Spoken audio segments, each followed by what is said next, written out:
Assalamualaikum warahmatullahi wabarakatuh. Halo, saya Salwa Afronisa Aulia dari Perbankan Syariah Universitas Islam 45 Bekasi.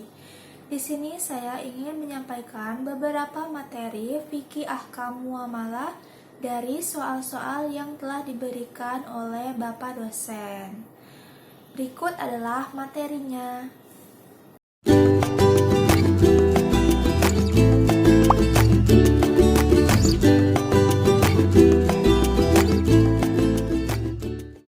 Soal yang pertama yaitu jelaskan pengertian syarat dan rukun dari akad.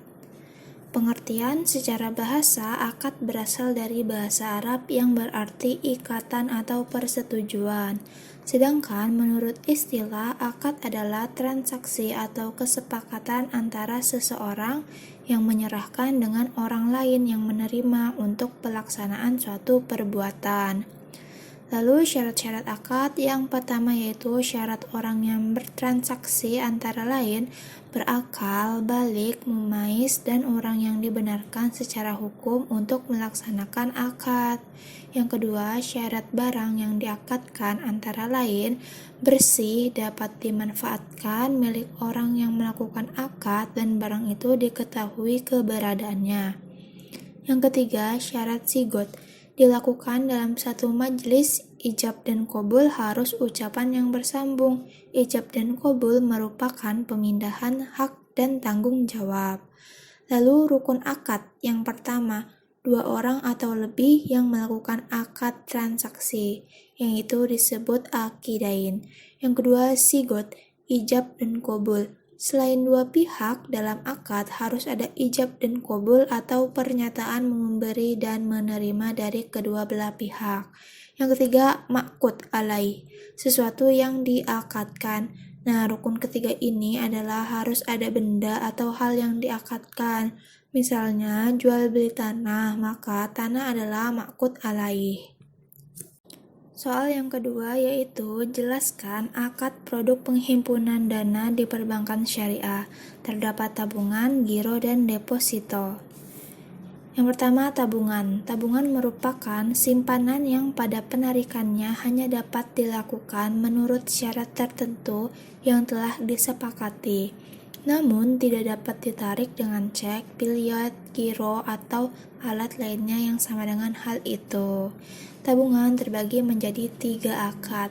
1. Akad wadiah yat amanah merupakan titipan murni, yakni pihak yang dititipi tidak boleh memanfaatkan dana atau barang yang dititipi.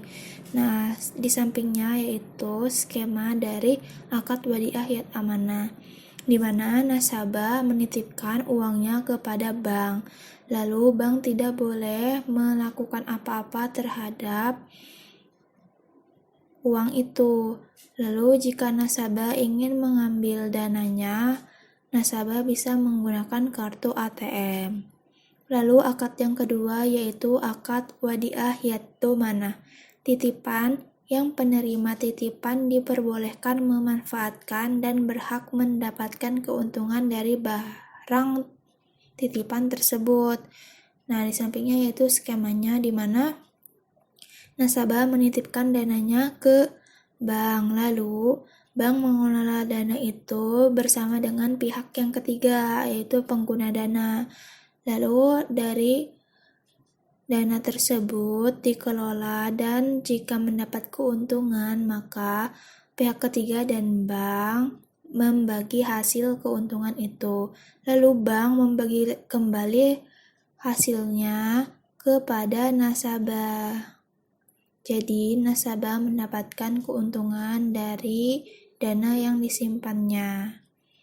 Lalu yang ketiga yaitu akad mudarobahah mutalakoh, di mana sahibul ma'al memberikan keleluasaan penuh kepada pengelola mudharib untuk menggunakan dana tersebut dalam usaha yang dianggapnya baik dan menguntungkan.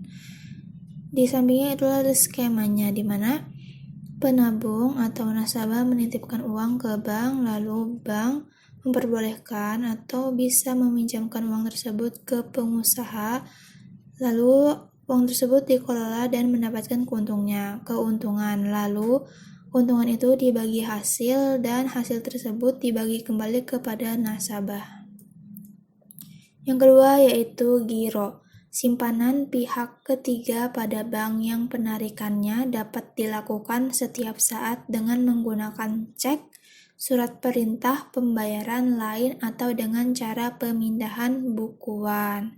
Giro ada dua akad, yaitu yang pertama akad wadiah yat amanah, yaitu dana titipan murni nasabah kepada bank yang dapat diambil setiap saat dengan menggunakan media cek dan biliet giro.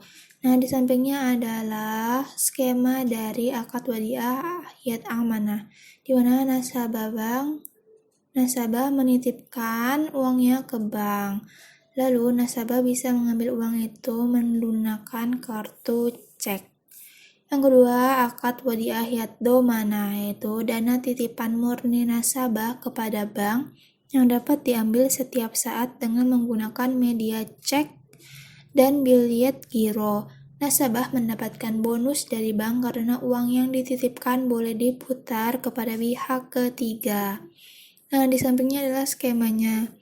Nasabah menitipkan uang ke bank, lalu bank mengelola uang tersebut bersama dengan pihak ketiga. Nah, dari keberhasilan atau keuntungannya dibagi lagi oleh pihak ketiga dan bank.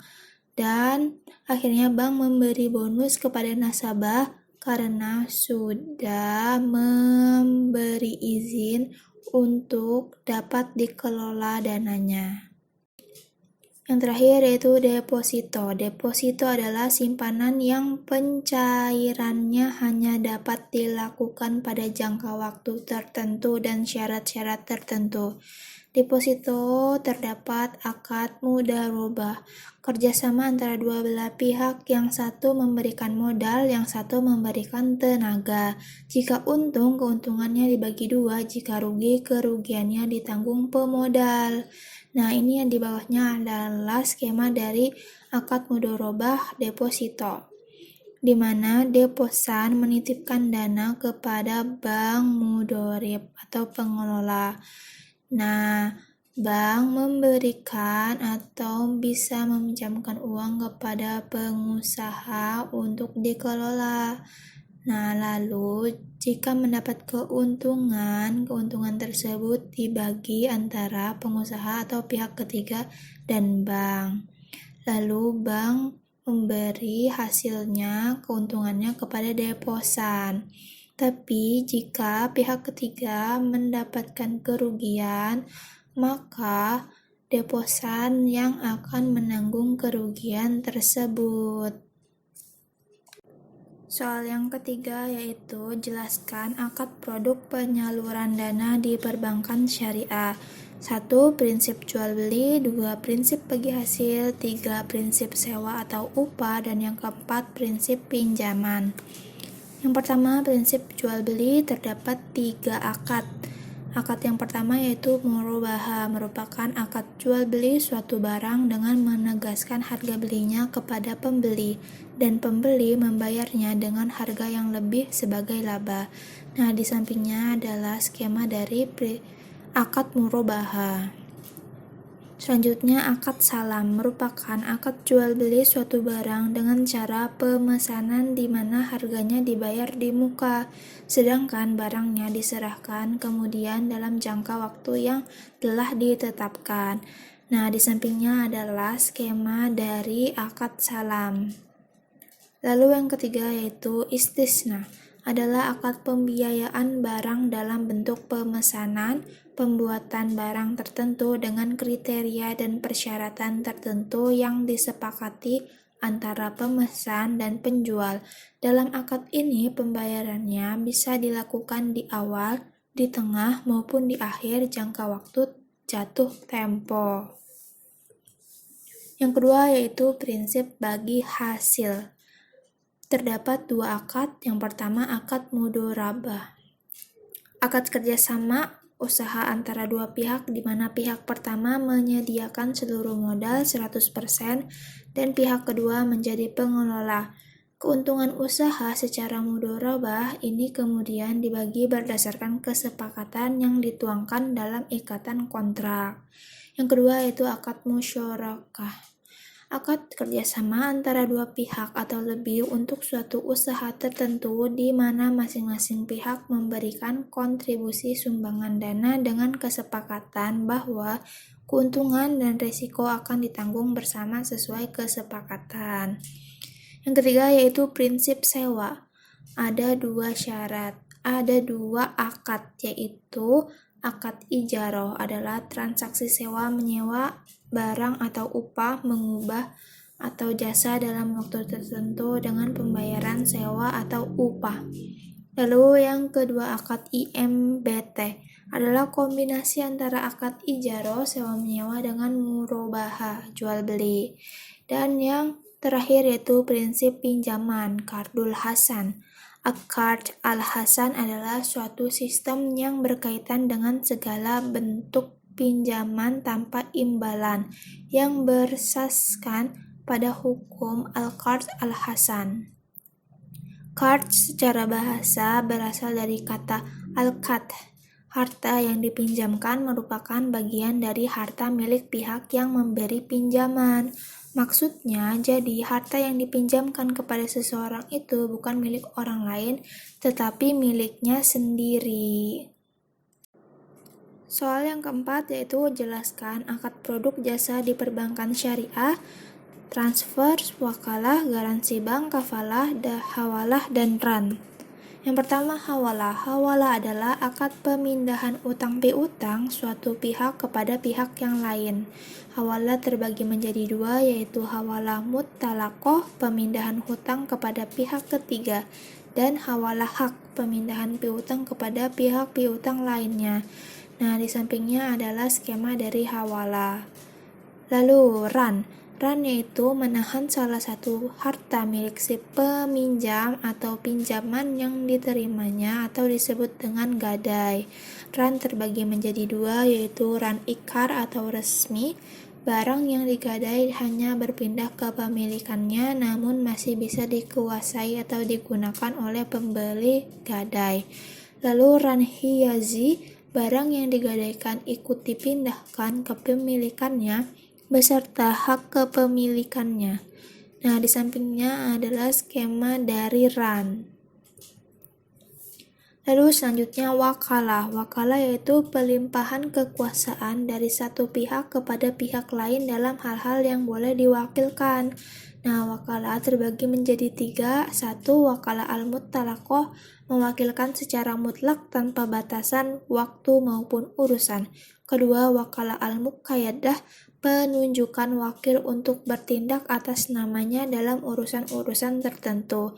Yang ketiga, wakalah al-ammah, perwakilan yang lebih luas daripada al-muqayyadah tetapi lebih sederhana dari al-mutlaqah. Nah, di sampingnya adalah skema dari wakalah. Selanjutnya, kafalah. Kafalah yaitu jaminan yang diberikan oleh penanggung kafil kepada pihak ketiga untuk memenuhi kewajiban dari pihak kedua atau yang ditanggung. Kafalah terbagi menjadi 4, yaitu kafalah bin nafs, memberikan jaminan atas diri si penjamin. Kedua, kafalah bil ma'al, jaminan pembayaran atau pelunasan utang. Yang ketiga, kafalah al-munjazah, jaminan mutlak yang tidak dibatasi oleh kurun waktu dan untuk tujuan tertentu. Lalu yang keempat, kafalah bid al-taslim, penjaminan atas pengembalian barang sewa pada saat jangka waktu habis. Nah, di sampingnya adalah skema dari kafalah. Soal yang kelima yaitu jelaskan akad-akad di pasar modal syariah.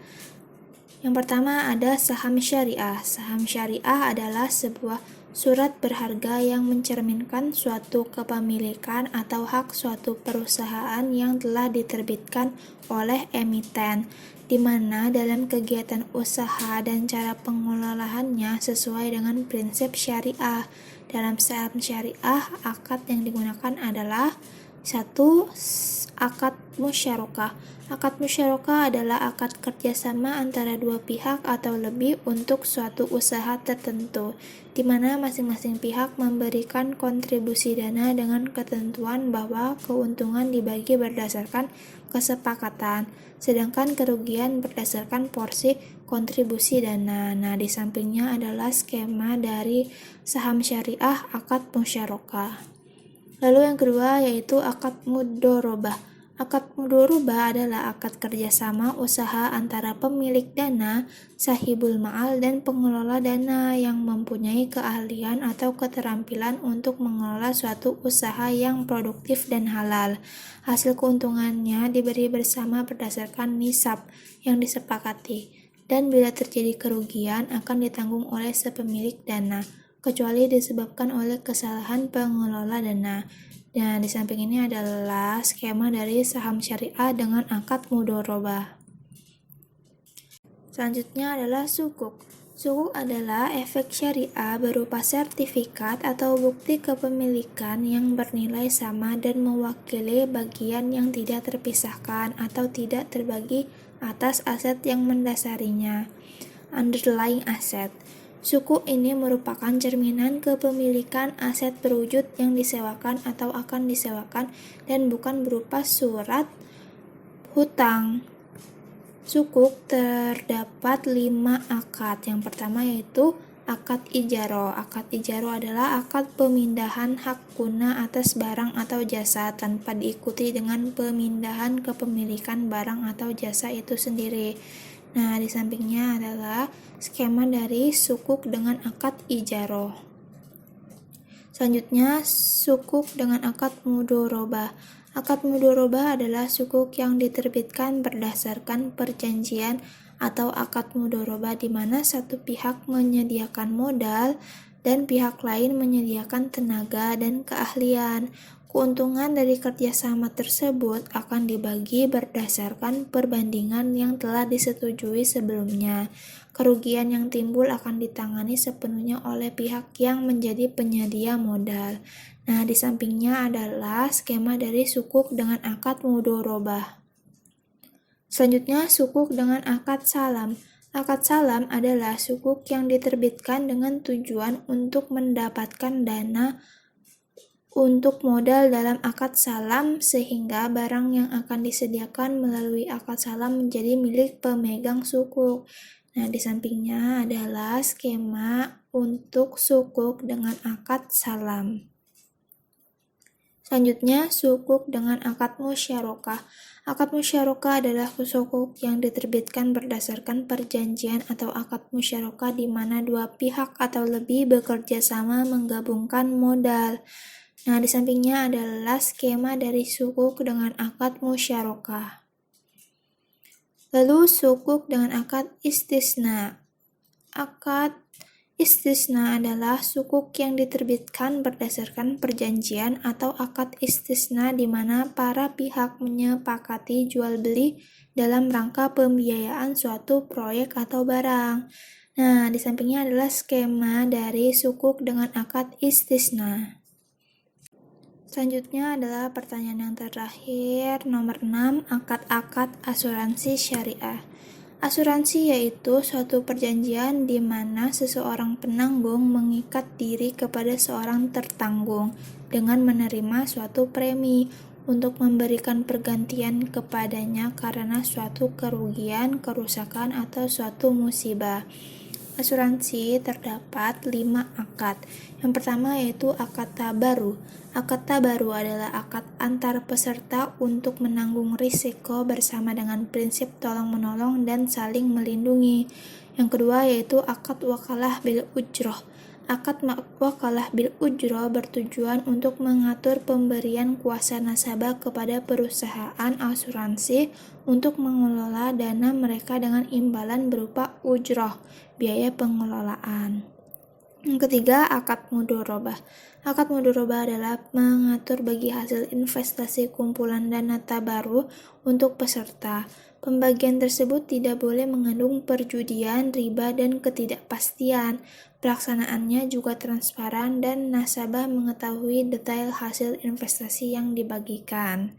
Lalu yang ketiga, akad mudharabah musyarakah. Akad mudharabah musyarakah adalah akad tijaroh yang memberikan kuasa kepada perusahaan sebagai mudharib untuk mengelola investasi dana tabaru dan dana investasi peserta yang digabungkan dengan kekayaan perusahaan sesuai kuasa atau wewenang yang diberikan dengan imbalan berupa bagi hasil yang beserta ditunjukkan berdasarkan komposisi kekayaan yang digabungkan dan telah disepakati sebelumnya. Lalu yang terakhir, akad musyarakah. Akad musyarakah adalah asuransi syariah. Ini dapat terjadi antara peserta sebagai pemilik modal finansial dengan perusahaan asuransi syariah sebagai pemilik modal non-finansial dan bertanggung jawab dalam hal pengelolaan dana. Yap, itu adalah materi yang telah disampaikan. Mohon maaf bila ada kesalahan baik di materi maupun di perkataan. Sekian dari saya. Wassalamualaikum warahmatullahi wabarakatuh.